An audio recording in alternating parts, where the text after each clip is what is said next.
Something major is shifting underneath the surface of Kiwi economy right now, and the mainstream media is treating it like business as usual.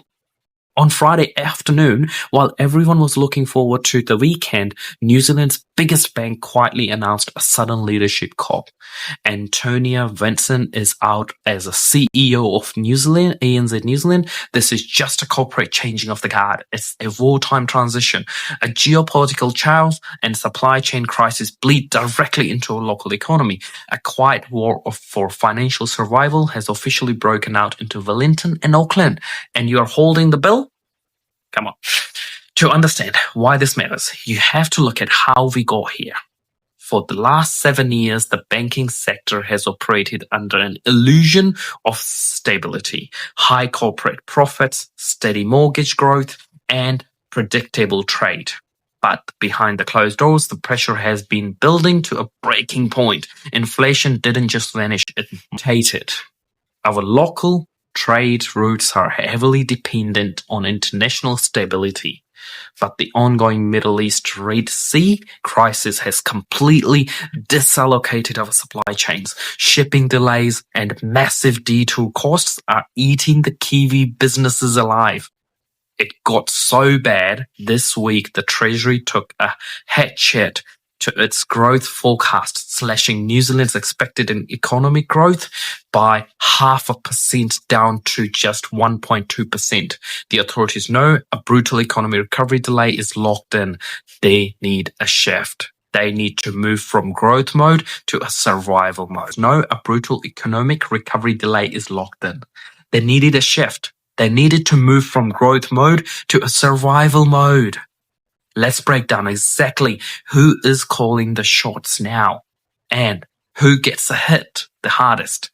Look at the ANZ transition. Antonia Vincent didn't get replaced by marketing executive or retail specialist. Her successor is Ben Kletcher. His current job is chief risk officer.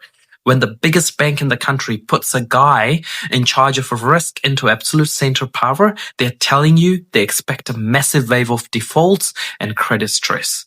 At the exact same time, the Natural Hazard Commissioner, formerly EQC, and frontally secured a record $12.3 billion reinsurance cushion. Why? Because the state cannot afford to foot the bill for another climate or earthquake disaster.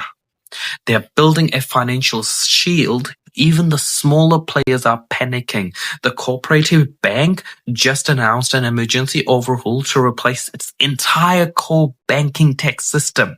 CEO Natalia Fuentes is rushing this out because the smaller Kiwi banks are physically unable to handle transaction speed and digital demands in the tightening market. Who is impacted most by all of this? Everyday Kiwi, mortgage holders, local experts, and small business owners. You are dealing with higher cost, stricter lending rules, and banking system that is actively bracing for the impact.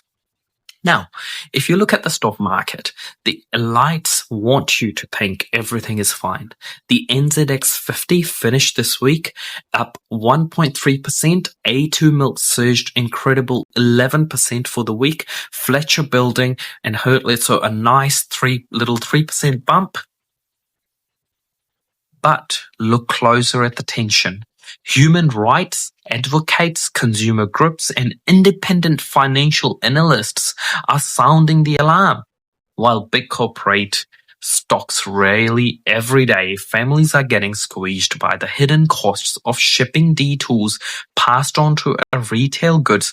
Critics are already pointing out that states' $12.3 billion reinsurance cushion means international insurance conglomerates are dictating local policy.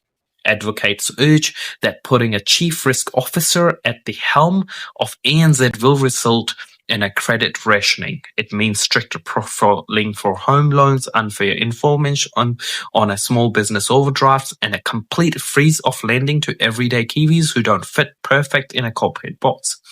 The tension between corporate profit and public pain has never been higher. So what happens next? This economic reality hits the ground immediately. Treasury's downgraded, growth forecasts are locked in for the year ending June 2026. The corporate tech overhauls and leadership handovers take effect by end of the September. The safety net is being pulled back and corporate giants are looking out for themselves. The era of easy money is dead. The risk managers are now running the country. Now I want to hear from you.